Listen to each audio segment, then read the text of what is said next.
Have you ever logged into your bank account and found everything gone? I was sipping peppermint tea, finalizing my birthday trip plans, California Sunshine 30, and thriving when I saw it. $38,297. My savings vanished. The truth. My mother had emptied the account using an Apple Wallet I'd linked back in 2020 during a hospital emergency. I had no idea it was still active. I'm not a lawyer, but I spent 9 months gathering receipts, cross-checking transactions with Instagram posts, and filing a fraud report against my own family. In this video, I'll show you exactly how I reclaimed financial control, built legal protection, and most importantly, set boundaries without guilt. I traced every stolen dollar, $620 brunches, luxury bag spa weekends, right back to them. And if you've ever shared bank access or added a loved one to your digital wallet, you need to watch this. Because one day, it might not be an overdraft alert. It might be the day you lose everything. Before we dive into the story, let me learn a bit about you. If you're a charming lady, please leave the number 1 in the comments. And if you're a dashing gentleman, leave the number 2. This way, I can send you a special greeting. Now, let's start the story together. I didn't open the app expecting anything strange. It was a habit just like brushing my teeth or checking the weather before I picked out my coat. I had my tea in one hand and my laptop open to the final checklist for my birthday trip. I was going to turn 30 in California, sunlight, wine, maybe even the Pacific Ocean in December. It was supposed to be the first thing I did for myself in years. Then the numbers blinked back at me. 231.46. I blinked twice, thinking maybe I tapped the wrong account. I scrolled. It was right.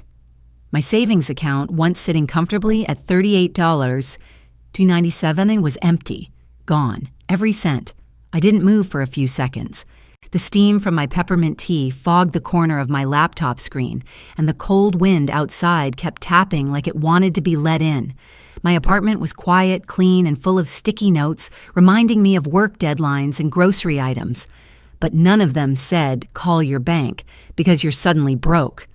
I clicked into the transaction history. The page flooded with charges, spa packages, designer stores, a jewelry boutique, one after another. Some I'd never even heard of. One transaction stood out: Apple Wallet withdrawal. $2, $100, Saks Fifth Avenue. A sick feeling started in my throat. Then I remembered Madison's Instagram post from the weekend.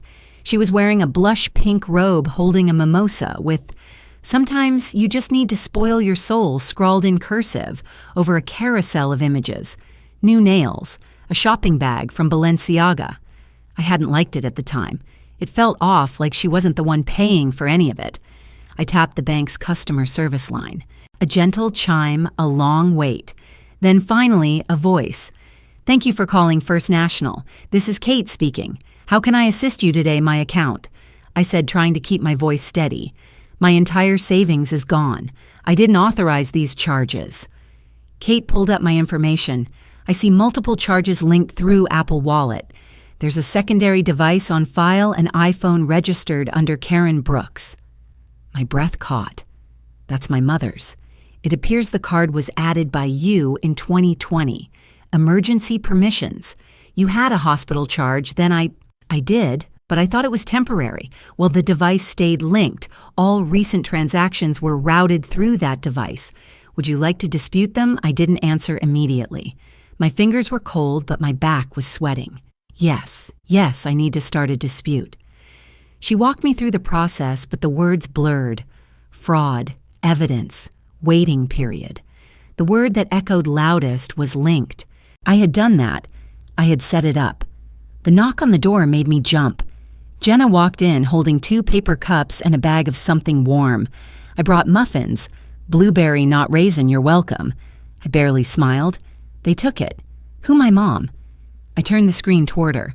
$38,000. Jenna put down the bag, sat beside me, and stared at the laptop. She didn't say anything at first. Then she picked up my planner, flipped to the page where I wrote, "Trip budget, $35K max," and whispered, "This wasn't random." We spent the next hour combing through every charge.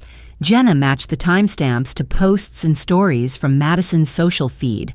Spa dates, Steak dinners, high-end brunches. This one matches that rooftop photo from last Sunday, she murmured, highlighting a $620 charge to a beauty salon. They hadn't even tried to hide it. We printed the statements. We circled items in red pen. Jenna laid them out on the living room floor like evidence in a trial. I slumped on the couch.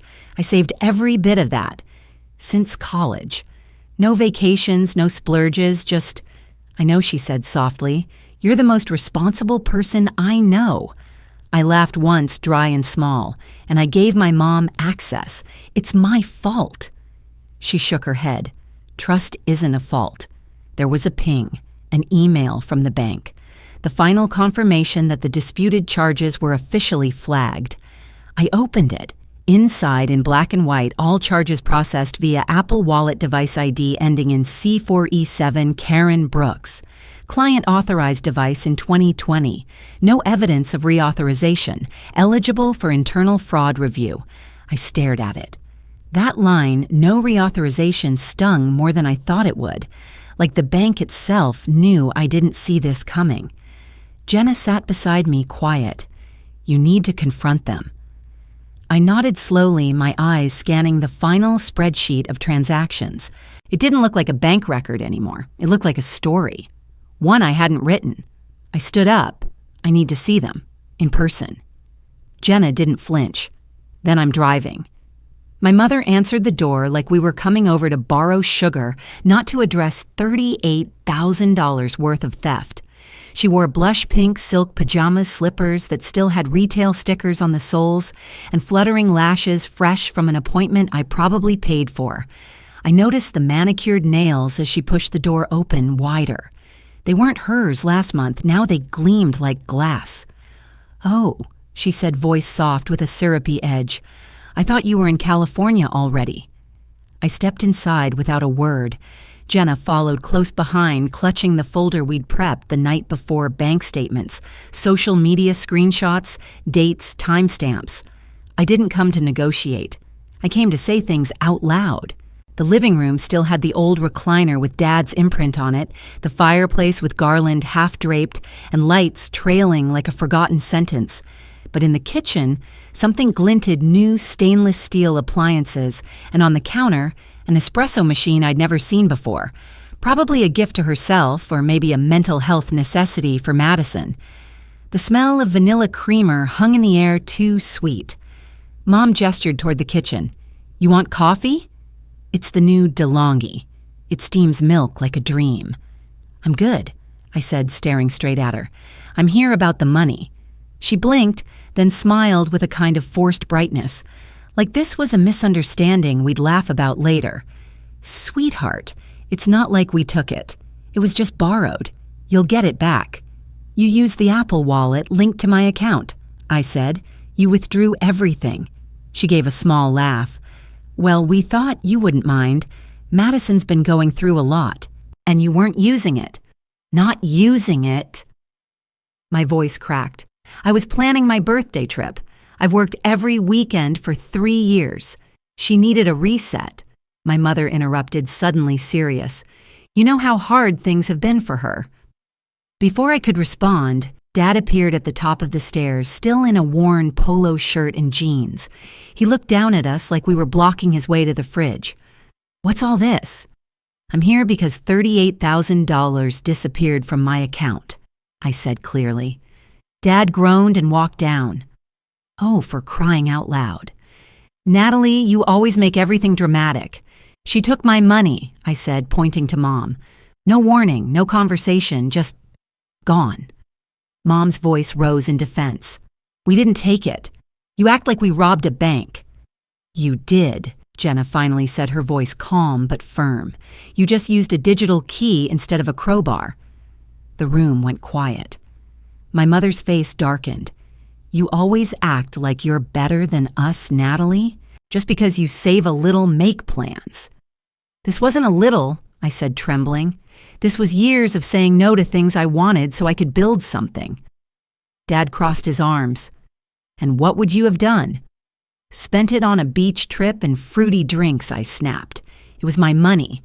I didn't ask anyone to earn it for me. I didn't sneak into someone's wallet to find it. "You're being selfish," Mom said sharply. "We're a family. Madison needed it more. And you throwing a tantrum isn't helping." Jenna placed the folder on the coffee table. "These aren't tantrums. These are receipts." My mom glanced at them but didn't touch a page. "You think this is worth blowing everything up over, dear friend? What would you do if you were in my shoes? I bet you can't guess what's coming next. But before we go any further, drop a 5 in the comments if you're still with me, because what happens next might just leave you speechless." I inhaled, steadying myself. "I've already filed a fraud claim," I said. "I asked the bank to deactivate every linked card and freeze future charges. After today, I'm removing your name from everything utilities the health co-pay. I've been covering your streaming services. You took my celebration. I'm reclaiming what's left of my future." My dad looked stunned, not angry, just bewildered. Maybe it was the first time I sounded like I believed I deserved more. Mom's lip curled. "You'll regret this. Family doesn't sue family." I met her gaze and didn't blink. "Then maybe you shouldn't have stolen from me." We stood in silence, the kind that wasn't cold but burned, like a furnace had just shut off in the middle of winter. Dennis looked at the folder now, then away. He adjusted his watch, the same one I'd gotten him 2 Father's Days ago. The ticking felt louder than the conversation. Jenna touched my arm gently. "We should go." I turned, but something kept me from stepping out just yet. Maybe I had hoped they'd break say sorry beg to make it right. But no one moved. No one said a word. Outside, the air bit into my cheeks as we walked back to the car. I could see our breath rise between us like ghosts of every unspoken thing. As Jenna started the engine, I looked back at the house with the half-hung lights and shiny espresso machine. Something about that contrast old wood siding and new glitter made my stomach turn, because now I knew exactly what had paid for that sparkle, and it wasn't guilt, it was me. I turned 30, surrounded by unopened emails, blocked calls, and a single vanilla cupcake I'd bought myself the night before. It sat on the kitchen counter, still in its plastic container, from the Whole Foods bakery with a little swirl of frosting that had leaned to one side overnight. I hadn't even lit a candle. It wasn't sadness, not exactly. It was something quieter, like being the only one who remembered your own name in a room full of strangers. I moved slowly around the apartment like the floor might shatter beneath me. Every sound felt sharp. Even the kettle hissing on the stove startled me. I wrapped myself in the old gray sweatshirt from college, the one with a faint coffee stain on the sleeve, and the faded campus logo, and sat down at the table. My laptop glowed in the early afternoon dimness. Outside, sleet tapped against the window like a metronome marking time I didn't ask to keep. A memory drifted in something Dr. Freeman once said during our last session together. I had shrugged off a compliment about making plans for my birthday, told her I didn't need anything big. She didn't nod like usual. She just looked at me and said, "That's not humility. That's defense." At the time, I thought she was wrong. Now I knew better. My quiet wasn't noble. It was a shield I'd confused for peace. The buzzer rang. I didn't move until I heard Jenna's voice crackle through. "It's me. Let me up." She didn't wait for my reply.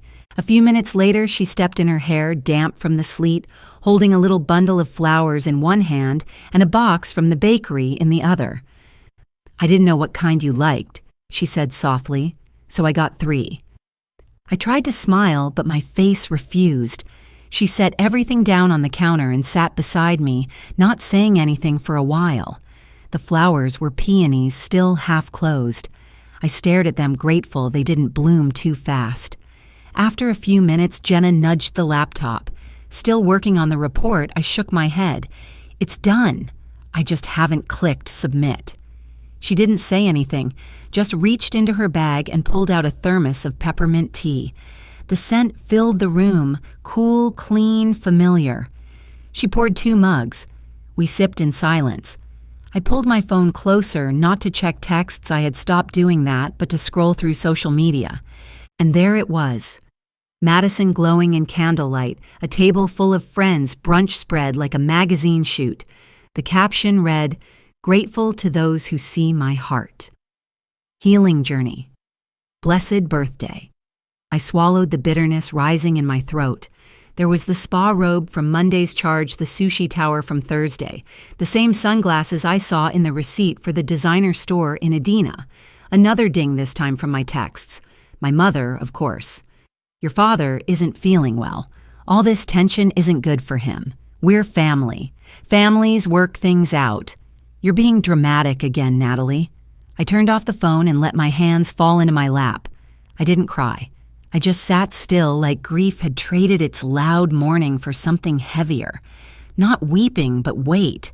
Jenna placed her hand over mine. Whatever you decide, it's yours. You don't owe anyone a silence that hurts you. I nodded slowly. Then I stood up, walked back to the laptop, and reopened the browser tab I'd left open for 3 days, the Minneapolis Police Department's online portal. Report a crime, it said. I clicked through the sections, filled in my name, address, described the theft, the unauthorized withdrawals, the use of my savings account without consent. Attached the PDFs, Jenna helped me compile bank statements, screenshots, time-stamped social media posts. It asked me one last time, "Are you sure you want to submit?" I hovered for a moment, heart pounding in my ears. Then I remembered something else Dr. Freeman once told me. Sometimes love means not showing up. Sometimes it means protecting yourself, even if it means stepping away. I clicked submit. The confirmation screen blinked back at me. Case number assigned. Report filed. That night, I stood by the window with a blanket wrapped around my shoulders. Outside, the wind carried the last leaves off the trees. The flowers Jenna brought sat in a vase on the table. The cupcakes remained untouched. My phone buzzed again. I almost ignored it. But curiosity, or maybe habit, won. A voicemail from Dad. I pressed play. His voice was low, gruff. "You better fix this. You don't know what you've started." I didn't flinch. Not this time. Because for the first time in my adult life, I had started something. And I didn't plan on backing down. I didn't know a Facebook thread could feel like a courtroom, but there it was, my entire extended family litigating my life with keyboard courage and recycled Bible verses. I hadn't even finished my breakfast burrito when the first notification buzzed. By the 5th ding, I pushed the plate away. Cold eggs, congealed cheese, and a side of guilt, perfect pairing. My laptop screen flickered with tagged posts, vague quotes, and long comment threads where everyone had something to say except me. Uncle Pete, who hadn't spoken to me since 2018, posted, "We used to believe in resolving things privately." What happened to respect cousin Emily chimed in with, "I just feel sad. This could have been avoided." And Aunt Linda, who once gave me a book on forgiveness for my high school graduation, simply left a heart emoji under Madison's latest story, a blurry sunset captioned, "Sometimes peace means walking away." Funny. No one had posted when $38,000 vanished from my account, but file a police report. Suddenly everyone remembered their passwords. I stared at the screen numb. Jenna's text came through like a breath of air. "Still want lunch today, or should I just bring tea and tissues?" "Tea," I typed back. The internet is having a family reunion without me. By the time Jenna arrived, the kitchen was lit only by the laptop's glow and the gray drizzle outside. She set a steaming cup of chamomile beside my untouched burrito and didn't speak until I looked up. I take it they found out. Oh, they found out. Via comment section. Aunt Linda is apparently the moral compass now. Jenna pulled a chair next to me and scrolled through the mess. "Did anyone call you directly?" I shook my head. They don't want a conversation. They want a spectacle. And Madison, look at this. I clicked on Madison's latest Instagram story, a perfectly filtered photo of her holding a mimosa captioned, "Some people confuse boundaries with betrayal." Jenna raised an eyebrow. She really thinks she's the poet of the year, more like the thief with a thesaurus. I let out a laugh that caught in my throat, the kind that felt more like a sob trying to disguise itself. Jenna placed her hand gently on mine. "Do you want to respond? I don't know. Maybe I should. Maybe I should let them know the truth, at least my side of it. Then let's write it out. Facts only. No venom. Just your voice." We spent the next hour crafting a message. Not a rant, not a plea, just clarity. I wrote, "Hi everyone, I know some of you have seen or heard things online and drawn your own conclusions. I want to speak plainly. The $38,000 in question was money I saved over years. It was used without my knowledge or consent. I filed a police report because that is what you do when someone steals from you. This wasn't about a disagreement. This was about accountability. I love my family, but love doesn't mean enabling theft or pretending it didn't happen. I'm not looking for validation, only peace. Going forward, I will not engage in private or public arguments. I am choosing boundaries, and that is not betrayal." I read it aloud. Jenna nodded. "That's grace. That's strength." I hit send. Afterward, I closed the laptop and stared out the window. The drizzle had turned to steady rain, the kind that made everything look blurry, softened. But nothing felt soft inside me. I walked over to the counter and opened a folder marked Fraud Documentation. Inside were the statement's highlighted charges and the letter from the bank rep confirming the unauthorized use. I slipped them into a new envelope addressed to the Hennepin County Attorney's Office. On the flap, I wrote my return address with a steady hand. "That's the last of it," I said. Jenna looked up from her tea. "You're not destroying the family. You're breaking a cycle." I know, I whispered. It just doesn't feel like it. Justice rarely does. Before she left, Jenna paused at the door. "You sure you don't want me to stay? I'll be okay." She hesitated, then nodded. "Text me if the internet elects a new judge." The apartment grew quiet. Just the ticking of the wall clock and the hum of the fridge. I deleted my parents' contacts, removed shared access to my calendar, my drive, my photo albums, even unlinked our grocery app. It felt petty, until it felt necessary. At 7:12 p.m., there was a knock. I wasn't expecting anyone. I pulled my cardigan tighter and tiptoed to the door. Through the peephole, I saw him, my father, hair wet from the rain shoulders, slouched in a coat he used to wear to church. In his hand, a manila envelope. I opened the door but said nothing. He held out the envelope. "Thought you might want to see this." "What is it?"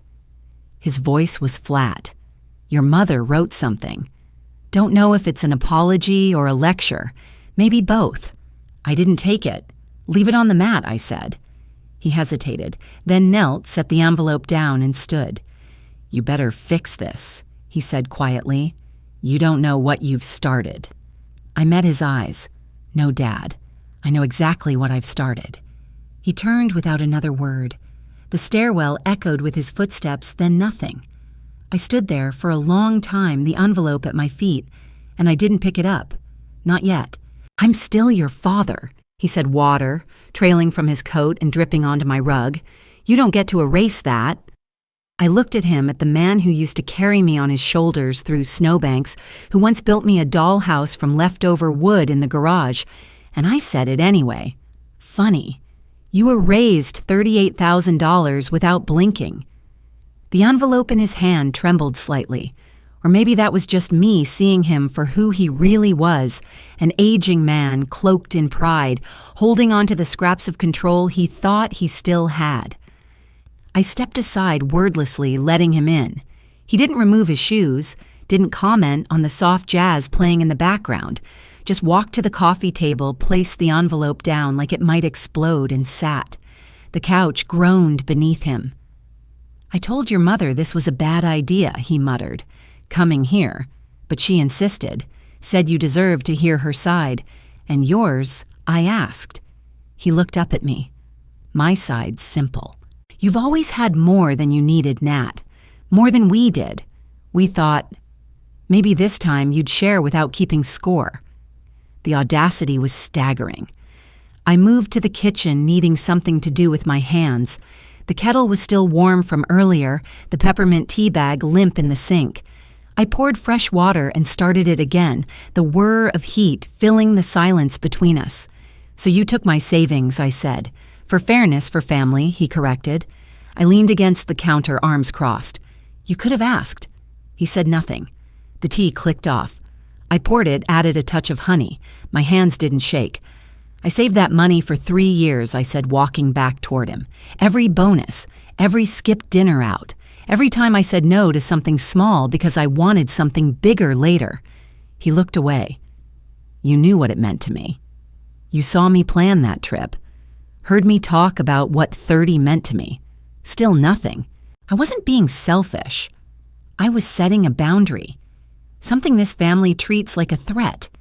His jaw tightened. You've always acted like you were above us, even as a kid. I set the mug down harder than I meant to. No, I acted like I wanted more. There's a difference. He pulled the envelope closer to him.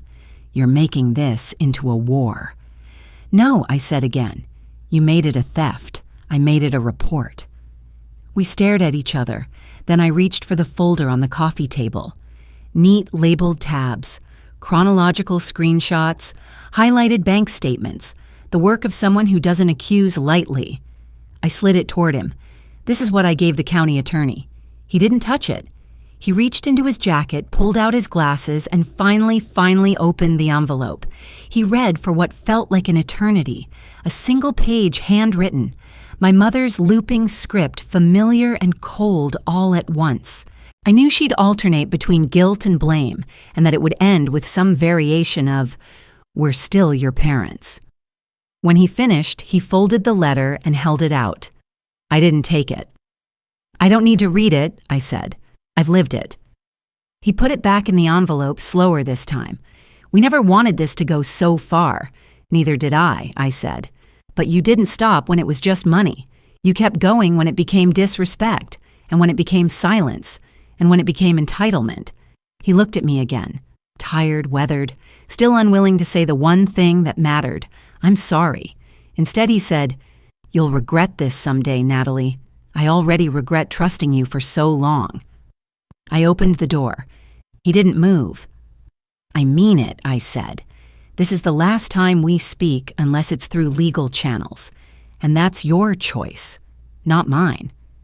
His eyes flickered like he wanted to say more. Maybe scream, maybe weep.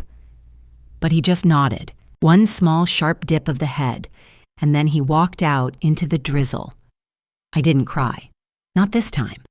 I closed the door, locked it, and pressed my back against it, letting the silence settle in. The rain kept tapping against the window like an old rhythm I couldn't place.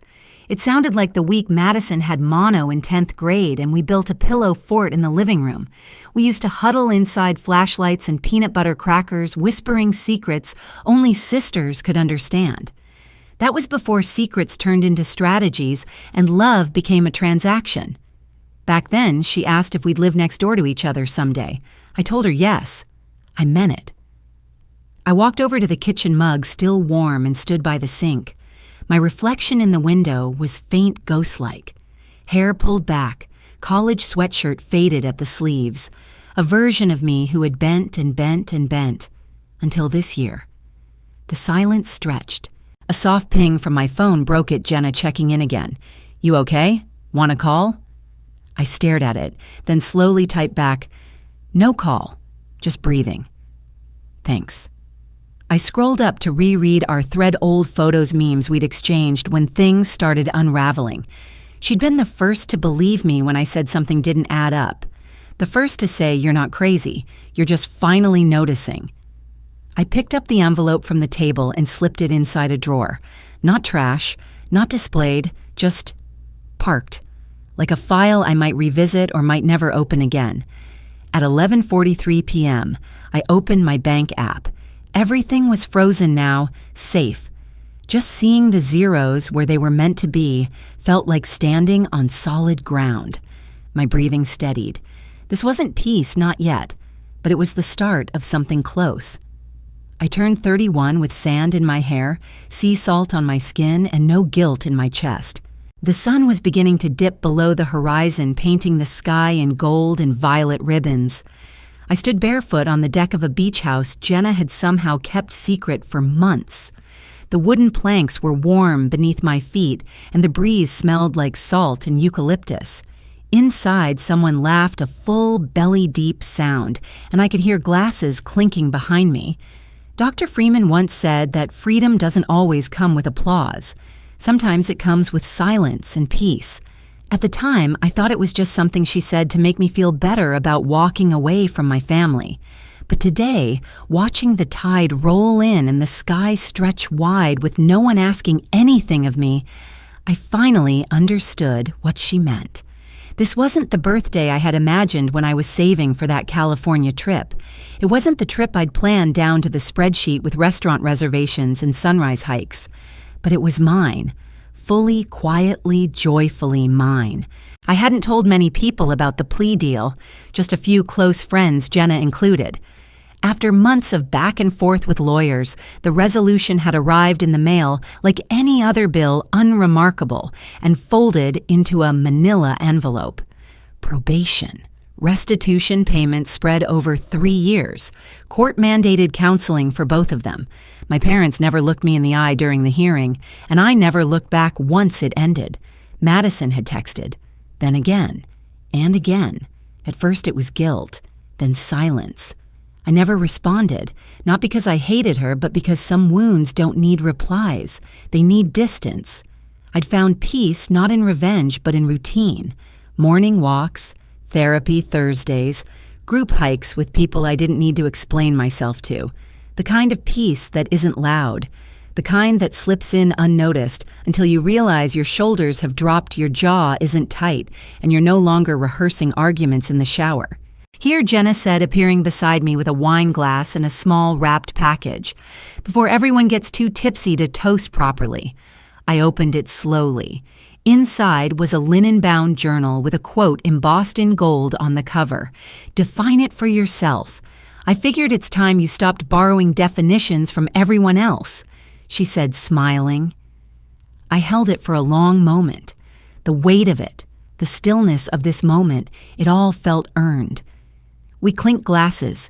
Dinner was served under soft string lights, a mix of old friends, new colleagues, and people who had simply shown up for me. No one brought up the past year. They didn't have to. It lived quietly in the space between who I was and who I'd become. Later that night, I wrote my first entry. Family is not who raised me. It's who respects me. Today I choose only that. I didn't need to post it anywhere. I didn't need it framed or tattooed or spoken aloud. Writing it was enough. After everyone had gone to bed, I stayed out on the deck wrapped in a blanket Jenna had tossed over the railing earlier. The waves kept their rhythm steadfast and repetitive, like the soft breathing of someone asleep beside you. For a long time, I just sat there with my knees tucked under me and the journal in my lap. The stars overhead were clear, uninhibited by city light or noise. I hadn't seen the sky this open since I was a child, camping with Dad back before credit scores and strained silences. I allowed myself that memory. Just that one. A younger me with marshmallow on my chin, him laughing freely beside the fire.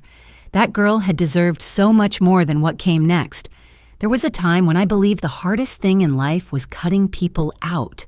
But it turns out the hardest part is forgiving yourself for how long you let them stay. I flipped through the blank pages of the journal, letting the wind tease the corners. No prompts, no categories, just clean open spaces. And for once, I wasn't scared of starting something new. I was ready to write a story that didn't begin with damage. Inside, Jenna had left a note on the first page in her handwriting. No more apologies, just beginnings.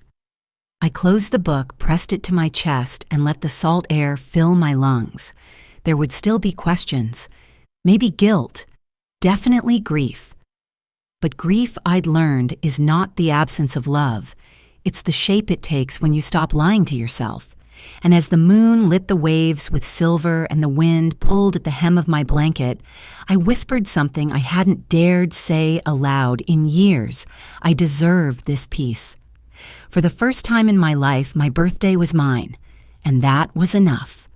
I ended my 31st birthday, not with tears, but with the sound of waves and the kind of laughter that only comes from people who choose to stay out of love, not obligation.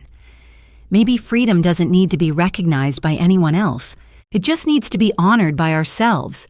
In this life, if someone truly cares, they don't take what you worked so hard to save. Family isn't always who you're born to, it's who respects you day after day. And sometimes the bravest thing isn't forgiving. It's refusing to be hurt again. If this story resonated with you, I'd love to hear about a time you chose peace, even if someone called it selfish. I'm listening with gratitude.